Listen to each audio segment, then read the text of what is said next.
Hello everyone, welcome back. In today's video, we'll show you how to use two WhatsApp accounts on one phone. First, open WhatsApp on your mobile device. Look for the three dots in the top right corner of the screen and tap on it. A drop-down menu will appear with several options. From here, choose Settings. Now we're in the Settings. Look for the down arrow option next to your profile name and beside the QR code button and tap on it. A menu will appear from here. Choose Add Account and then tap on Register an Account. Next, tap on the Agree and Continue button at the bottom.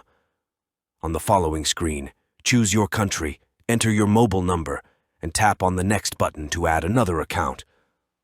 Follow the on-screen instructions to complete the setup. And that's it. You have successfully learned how to use two WhatsApp accounts on one phone. If you found this tutorial helpful, don't forget to like, subscribe, and hit the bell icon. Thanks for watching.